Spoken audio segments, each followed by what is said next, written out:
بسم اللہ الرحمن الرحیم۔ السلام علیکم راہ حیات کے پیارے دوستو، ہم امید کرتے ہیں کہ آپ خیریت سے ہوں گے۔ ہماری دعا ہے کہ اللہ پاک آپ کو خیر و عافیت سے رکھے، آمین۔ پیارے دوستو، آج کی اس ویڈیو میں ہم ذکر کریں گے کفار اور رفقائے محمد صلی اللہ علیہ وآلہ وسلم کے حوالے سے، اور اس ویڈیو میں آپ جان سکیں گے کہ حضور کریم صلی اللہ علیہ وآلہ وسلم کے رفیق کون کون لوگ تھے، کیسے انہوں نے اسلام قبول کیا اور کفار مکہ نے انہیں کیا کیا تکالیف دیں۔ اس سے پہلے کہ ہم بات کو آگے بڑھائیں، آپ سے چھوٹی سی گزارش کہ اگر آپ پہلی مرتبہ ہماری یہ ویڈیو دیکھ رہے ہیں اور آپ نے ہمارا چینل راہ حیات آفیشل سبسکرائب نہیں کیا ہوا تو راہ حیات آفیشل کو سبسکرائب کر کے بیل کے بٹن کو پریس کر لیجئے، تاکہ یہاں پر جتنی بھی ویڈیوز اپلوڈ ہوا کرتی ہیں ان کا نوٹیفیکیشن آپ کو بر وقت ملتا رہے۔ حضور نبی کریم صلی اللہ علیہ وآلہ وسلم کے خلاف کفار مکہ کی کارستانیاں اپنے عروج پر تھیں، باوجود اس کے کہ آپ صلی اللہ علیہ وآلہ وسلم کے اعلیٰ کردار اور کریمانہ اخلاق سے مشرکین بھی متعارف تھے، اور آپ صلی اللہ علیہ وآلہ وسلم کے معزز چچا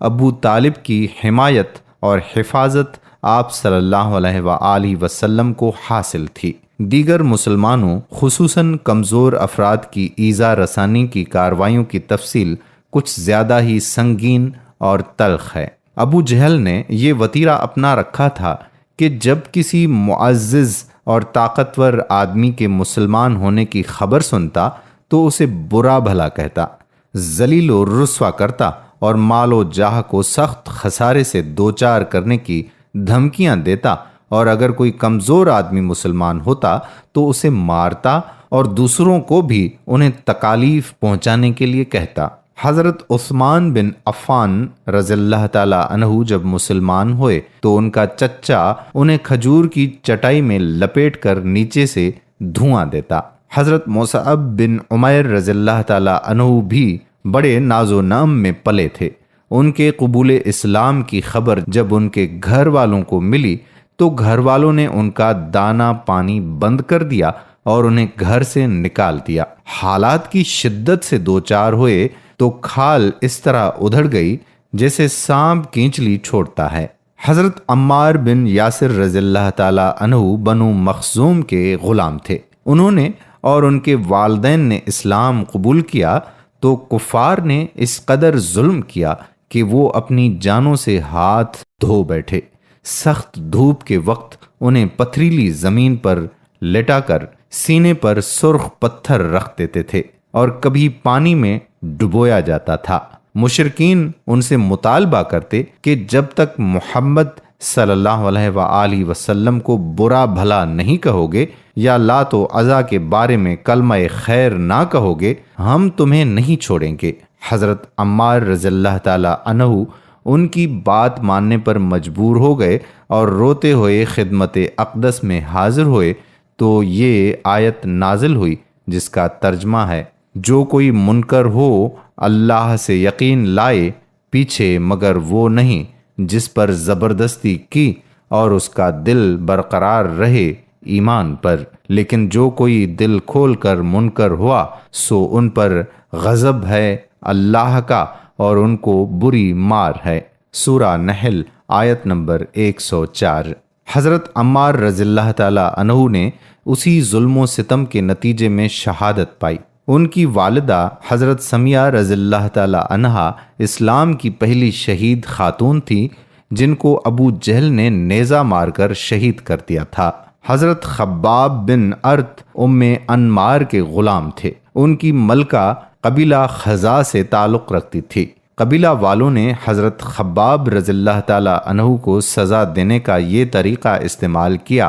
کہ دہکتے ہوئے انگاروں پر لٹا کر ان کے اوپر پتھر رکھ دیتے تھے، ان کے بال نوچے جاتے تھے اور گردن تکلیف دہ حد تک مروڑتے تھے۔ حضرت فقیہ جن کا نام افلح تھا بنی عبدالدار کے غلام تھے۔ ان کے پاؤں رسی سے باندھ دیے جاتے اور زمین پر گھسیٹا جاتا۔ حضرت عمر رضی اللہ تعالیٰ عنہ قبیلہ بنی ادے سے تعلق رکھتے تھے۔ قبیلہ کے خانوادہ بنی معمل کی خادمہ مسلمان ہو گئیں تو حضرت عمر رضی اللہ تعالیٰ عنہ جو اس وقت تک مسلمان نہیں ہوئے تھے انہیں اس قدر مارتے تھے کہ مارتے مارتے خود تھک جاتے اور کہتے تھے کہ میں نے تجھے تھک جانے کی وجہ سے چھوڑ دیا ہے۔ مشرکین بعض صحابہ کو اونٹ اور گائے کی کچی کھال میں لپیٹ کر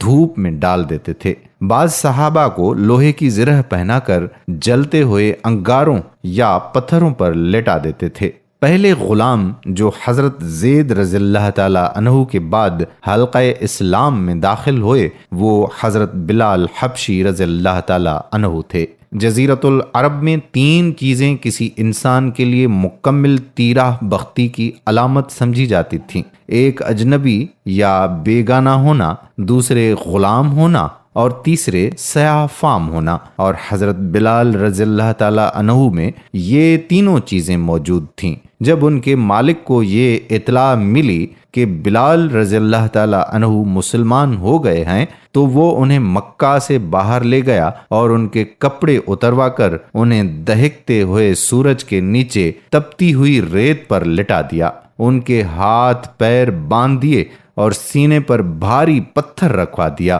اور ان سے کہا کہ یا تو اسلام کو چھوڑ دے یا تپتی ہوئی ریت پر پڑا رہ یہاں تک کہ تیری جان نکل جائے۔ حضرت بلال رضی اللہ تعالیٰ عنہ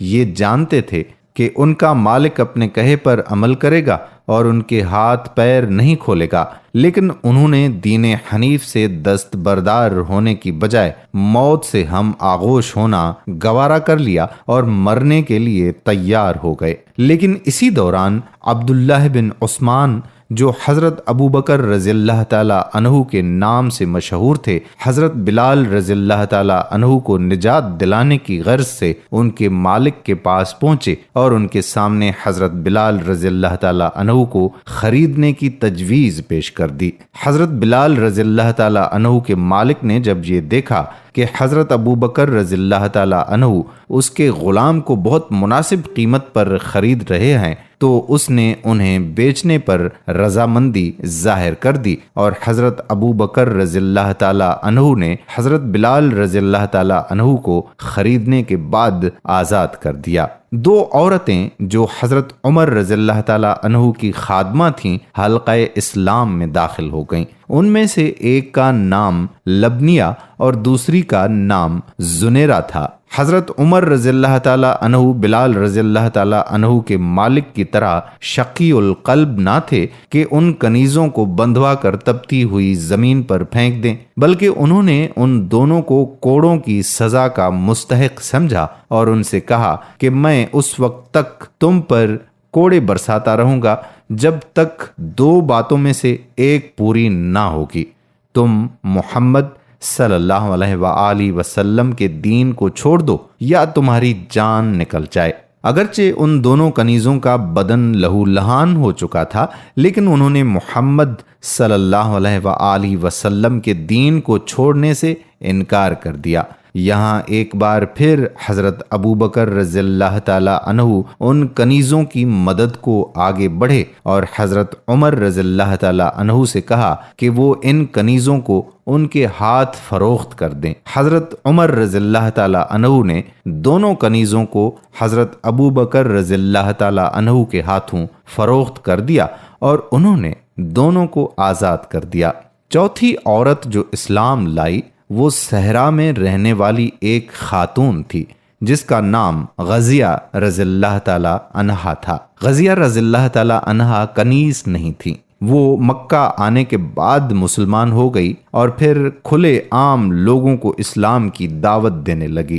صحرا نشین عورتیں بھی بدو مردوں کی طرح بہت بے باک اور نڈر ہوتی تھیں، لہٰذا وہ خاتون بھی اہل قریش کے ڈرانے دھمکانے سے قطعاً خوفزدہ نہ ہوئی۔ قبیلہ قریش کے لوگوں نے جب یہ دیکھا کہ حضرت غزیہ رضی اللہ تعالی عنہا کسی طور پر بھی اسلام کی تبلیغ سے دستبردار نہیں ہوتی تو انہیں اغوا کر کے مکہ سے باہر جانے والے ایک قافلے کے پاس لے گئے اور ایک اونٹ پر بٹھا کر مضبوطی سے رسیوں سے باندھ دیا اور قافلے والوں کے سپرد کرتے ہوئے کہا کہ اس عورت کو پانی اور غذا بالکل نہ دینا تاکہ یہ بھوک اور پیاس کی شدت سے ہلاک ہو جائے، اور جب تمہیں یہ یقین حاصل ہو جائے کہ یہ مر چکی ہے تو اس کی لاش کو اونٹ سے اتار کر صحرا میں پھینک دینا تاکہ صحرائی جانوروں کا لقمہ بن جائے، اس کا نام و نشان تک باقی نہ رہے۔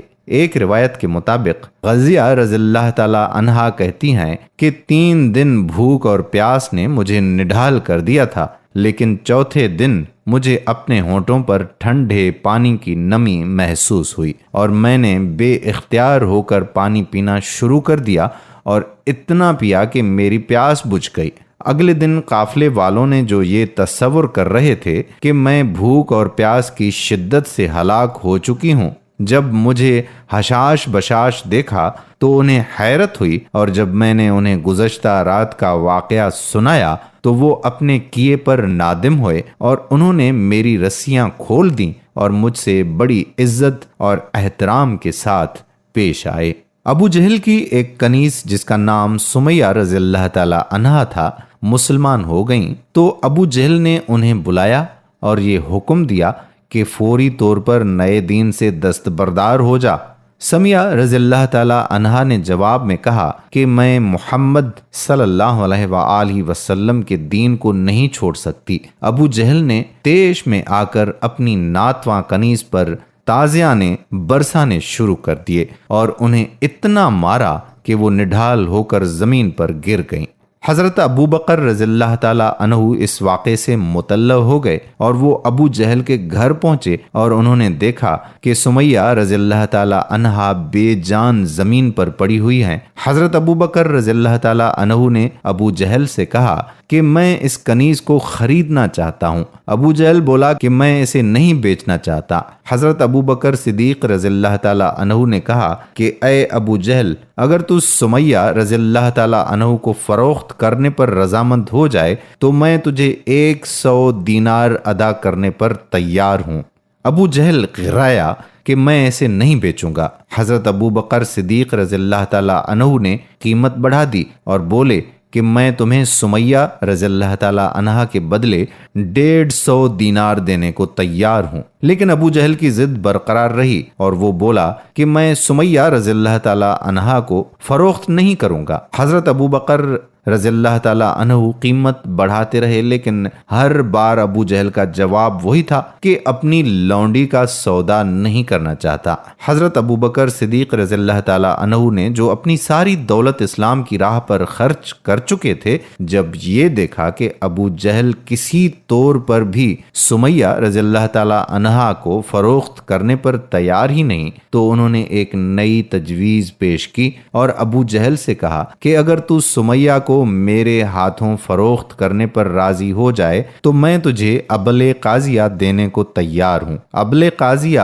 بادیہ نشین عربوں کی مخصوص اصلاح کا نام ہے۔ اس کا اطلاق دراصل ان اونٹوں پر ہوتا ہے جو کسی کے قتل کے بدلے میں اس کے لواحقین کو دیے جاتے ہیں۔ دوسرے لفظوں میں ابل قاضیہ اس خون بہا کا نام تھا جو مقتول کے ورثاء کو ادا کیا جاتا تھا اور اس عنوان سے منہ مانگی رقم طلب کی جا سکتی تھی۔ ابو جہل کے دل میں حضور علیہ الصلاۃ والسلام کے بارے میں اتنی قدورت اور عداوت موجود تھی کہ وہ منہ مانگی قیمت پر بھی اپنی کنیز کو حضرت ابو بکر صدیق رضی اللہ تعالی عنہ کے ہاتھوں فروخت کرنے پر رضامند نہ ہوا۔ حضرت ابو بکر صدیق رضی اللہ تعالی عنہ نے اس دن تک 6 بردوں کو خرید کر آزاد کر دیا تھا، جن میں 2 مرد اور 4 عورتیں شامل تھیں، لیکن اس بار وہ سمیہ رضی اللہ تعالی عنہا کو رہائی دلانے میں کامیاب نہ ہو سکے۔ جب قریش کی عورتوں نے یہ سنا کہ سمیہ ہر روز ابو جہل کے گھر میں تازیانے کھاتی ہے لیکن اسلام کو چھوڑنے پر تیار نہیں، تو وہ ابو جہل کے پاس سفارش لے کر گئیں اور اس سے درخواست کی کہ وہ اس عورت کو تازیانے مارنا بند کر دے جس نے قریش کی بے شمار عورتوں کی مدد کی ہے۔ لیکن ابو جہل نے ان کی درخواست کو بھی ٹھکرا دیا۔ ابو جہل نے سمیہ رضی اللہ تعالی عنہا پر اتنے کوڑے برسائے کہ ان کا سارا بدن خون ہو گیا اور ان میں ہلنے جلنے کی سخت نہ رہی، لیکن وہ اس کے باوجود یہی کہتی رہیں کہ میں محمد صلی اللہ علیہ وآلہ وسلم کے دین سے روگردانی نہیں کر سکتی۔ جب ابو جہل اپنی کنیز کے ایمان کو بدلنے میں ناکام ہو گیا تو اسے قتل کرنے کا فیصلہ کر لیا، اور ایک دن حضرت سمیہ رضی اللہ تعالی عنہا کو خانہ کعبہ کے سامنے لا کر کھڑا کر دیا، اور جب اہل مکہ وہاں جمع ہو گئے تو ابو جہل نے اتمام حجت کے طور پر حضرت سمیہ رضی اللہ تعالی عنہا سے پوچھا کہ آیا تو اب بھی محمد صلی اللہ علیہ وآلہ وسلم کے دین کو چھوڑنے پر تیار نہیں؟ حضرت سمیہ رضی اللہ تعالی عنہا نے جواب دیا کہ میں حضور علیہ الصلاۃ والسلام کے دین کو ہرگز نہیں چھوڑوں گی۔ ابو جہل نے جھلا کر کہا پھر میں تجھے یہیں اور اسی وقت موت کے گھاٹ اتار دوں گا۔ اس کے بعد ابو جہل نے اہل مکہ کی آنکھوں کے سامنے اپنا نیزہ اتنی قوت سے حضرت سمیہ رضی اللہ تعالی عنہا کے سینے میں گھونپ دیا کہ وہ نیزے کا سرا اس ناتواں عورت کی پیٹھ سے باہر نکل آیا۔ حضرت سمیہ رضی اللہ تعالی عنہا اسلام کی راہ میں شہید ہونے والی پہلی خاتون تھیں۔ روایت ہے کہ جب حضور علیہ الصلاۃ والسلام حضرت سمیہ رضی اللہ تعالی عنہا کی رہائی کے سلسلے میں حضرت ابو بکر صدیق رضی اللہ تعالی عنہ کی جدوجہد سے آگاہ ہوئے تو انہوں نے ابو بکر رضی اللہ تعالی عنہ کے حق میں دعا کی کہ خدا تیرے چہرے کی درخشندگی کو برقرار رکھے۔ سمیہ رضی اللہ تعالی عنہا کے قتل کے بعد قریش کے سرکردہ لوگوں میں سے 4 افراد نے، جن میں ابو سفیان، ابو لہب اور اس کی بیوی ام جمیل بھی شامل تھی، یہ پابندی لگا دی کہ مکہ کا رہنے والا کوئی شخص آج کے بعد اپنا کوئی غلام یا کنیز ابو بکر رضی اللہ تعالی عنہ کے ہاتھوں فروخت نہیں کرے گا۔ وہ لوگ یہ جان چکے تھے کہ اسلام کو غریب طبقہ اور خاص طور پر غلاموں میں تیزی سے مقبولیت حاصل ہو رہی ہے، اور جو غلام بھی مسلمان ہو جاتا ہے ابو بکر رضی اللہ تعالی عنہ اسے خرید کر آزاد کر دیتے ہیں۔ کچھ صاحب حیثیت لوگ، جن میں عثمان بن عفان رضی اللہ تعالی عنہ جو عبد المطلب کے بھتیجے تھے، عبد الرحمن بن عوف رضی اللہ تعالی عنہ اور سعد بن ابی وقاص رضی اللہ تعالی عنہ، حضرت آمنہ رضی اللہ تعالی عنہ کے بھتیجے، اور طلحہ بن عبید اللہ اور سعد بن عمر رضی اللہ تعالی عنہ شامل تھے۔ جب مسلمان ہو گئے اور مسلمانوں کی تعداد میں اضافہ ہوا تو قبیلہ قریش میں دہشت اور اضطراب کی لہر دوڑ گئی۔ 9 مسلمانوں کا شمار مکہ کے جانے پہچانے اور ممتاز لوگوں میں ہوتا تھا، لہذا قریش نے حضور علیہ الصلاۃ والسلام کو ایذا پہنچانے اور پریشان کرنے کے لیے نئے ہتھ کنڈے استعمال کرنا شروع کر دیے۔ حضور صلی اللہ علیہ وآلہ وسلم خانہ کعبہ جانے کے لیے جب بھی اپنے گھر سے باہر نکلتے تو آپ کی جان خطرے میں ہوتی تھی۔ اوباش لوگ حضور علیہ الصلاۃ والسلام کی راہ میں کمین لگا کر بیٹھ جاتے تھے، اور جیسے ہی آپ صلی اللہ علیہ وآلہ وسلم خانہ کعبہ جانے کے لیے اپنے گھر سے باہر قدم نکالتے یا کہیں اور جانے کا ارادہ فرماتے تو وہ لوگ ان پر پتھر برساتے اور ان کے لباس کو گندگی سے آلودہ کر دیتے تھے۔ قبیلہ قریش کے لوگ حضور علیہ الصلاۃ والسلام کے ساتھ دشمنی میں اتنے آگے نکل گئے کہ انہوں نے خانہ کعبہ کا احترام بھی پس پشت ڈال دیا۔ دونوں مرتبہ جب حضور علیہ الصلاۃ والسلام پر قاتلانہ حملہ ہوا وہ خانہ کعبہ میں ہوا، اور پہلا مسلمان مرد جو اسلام کی راہ میں شہید ہوا وہ بھی خانہ کعبہ میں ہی قتل کیا گیا۔ ایک دن حضور علیہ الصلاۃ والسلام خانہ کعبہ سے اپنے گھر کی طرف لوٹ رہے تھے تو قریش کے افراد نے اس شدت سے ان پر پتھراؤ کیا